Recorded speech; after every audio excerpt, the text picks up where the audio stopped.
अस्सलामुअलैकुम। MGT 301 principles of marketing की assignment number 1 का सोल्यूशन आज हम इस वीडियो में करेंगे। अगर आप मेरे चैनल पर नए हैं तो मेरे चैनल को सब्सक्राइब करें और बेल आइकन पे क्लिक करें।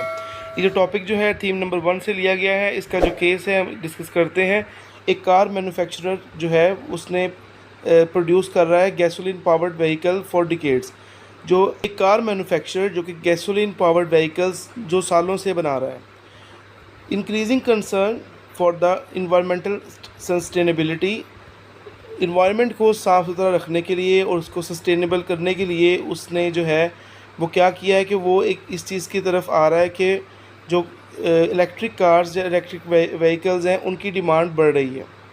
कंपनी ने रिसर्च और डेवलपमेंट में जो है उसको डिज़ाइन करने के लिए काफ़ी इन्वेस्ट किया है और इससे उसने प्रोड्यूस किया है EVs, इलेक्ट्रिकल व्हीकल्स।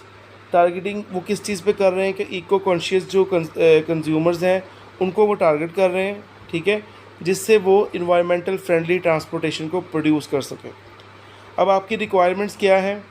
इसका पूरे केस का मेन मतलब ये है कि एक जो बंदा गैसोलीन जो पावर्ड आपकी व्हीकल्स हैं उनको प्रोड्यूस कर रहे हैं, पर अब जो कि इन्वायरमेंट को साफ़ रखने के लिए और लोगों की डिमांड जो है वो इलेक्ट्रिकल व्हीकल्स की तरफ बढ़ रही है, उसने इस चीज़ पे रिसर्च और डेवलपमेंट पे काफ़ी पैसा लगाया है, इन्वेस्ट किया है और उसको डिज़ाइन किया है ताकि वो, और इसने इलेक्ट्रिकल व्हीकल्स प्रोड्यूस भी की हैं ताकि जो कंज्यूमर्स हैं उसके वो खुश हो सकें और इन्वायरमेंट भी उसकी जो है वो अच्छी तरीके से सही रह सके।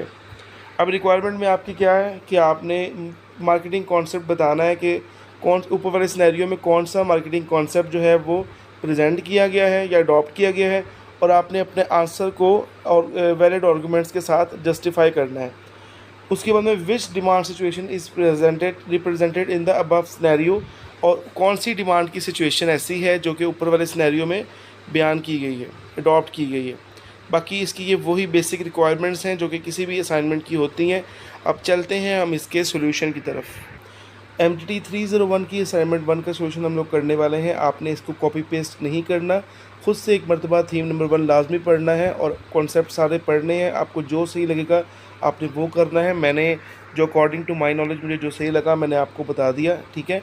आपने खुद से एक मरतबा पढ़ के ज़रूर सोल्यूशन फिर करना है। As it is wording use करेंगे तो आपका 0 मार्क्स आएंगे। चलते हैं सोल्यूशन की तरफ। क्वेश्चन नंबर 1 हमसे पूछा गया था कि ये पूरे सिनेरियो को पढ़ते हुए कौन सा मार्केटिंग कॉन्सेप्ट जो है वो अडॉप्ट किया गया था। वो सोसाइटल मार्केटिंग कॉन्सेप्ट जो है वो अडॉप्ट किया गया था। उसकी वजह क्या थी? क्योंकि जो भी कंपनी बना रही थी कार्स वो गैसोलीन वाली नहीं बनानी चाहिए थी। अब उनको जो उन्होंने देखा है कस्टमर ऐसी चीज़ों को पसंद कर रहे हैं, ऐसी व्हीकल्स को पसंद कर रहे हैं जो कि इन्वायरमेंटल फ्रेंडली हों, ठीक है, जिससे ह्यूमन भी खुश हों और सोसाइटी का भी बेनिफिट हो। तो सोसाइटल मार्केटिंग कॉन्सेप्ट एक ऐसा कॉन्सेप्ट है जिसमें ऐसी चीज़ें डेवलप की जाती हैं जिसमें ह्यूमन और सोसाइटी दोनों की भलाई हो। ऐसे मार्केटिंग डिसीजंस लेगी जिसमें कंज्यूमर की इंटरेस्ट हो और सोसाइटी के लॉन्ग टर्म बेनिफिट्स हों, ठीक है।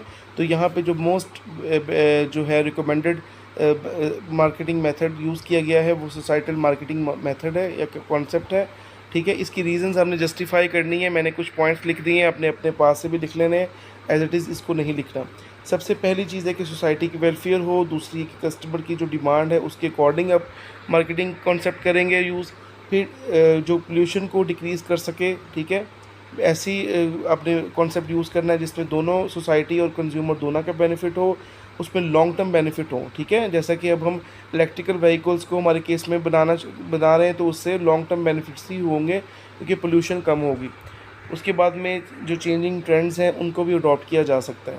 क्वेश्चन नंबर 2 उसमें था कि आपने ये बताना था कि इस कॉन्सेप्ट में कौन सी डिमांड की सिचुएशन पाई जा रही है। तो इसमें जो है वो डिक्लाइनिंग डिमांड होगी। उसकी वजह ये है क्योंकि जब किसी चीज़ की किसी रीज़न की वजह से डिमांड किसी प्रोडक्ट की डिक्लाइन होना शुरू हो जाए, जैसा कि हमने यहाँ पे हमारी गैसोलीन प्रोड्यूसिंग जो व्हीकल्स हैं उनकी डिमांड जो है वो डिक्रीज़ होना स्टार्ट हो गई है, ठीक है। तो इस केस को डील करने के लिए ऑर्गेनाइजेशन ने रीमार्केटिंग की है, ठीक है। उसने रिसर्च एंड डेवलपमेंट पे पैसे लगाए हैं और रीमार्केटिंग करने के साथ उसने अपने प्रोडक्ट को इलेक्ट्रिकल व्हीकल्स में या उसको रीडेवलप किया, ठीक है। जब ये चीज़ें अडॉप्ट की जाएँ तो ये जो आपका डिमांड होगा ये डिक्लाइनिंग डिमांड की सिचुएशन होगी।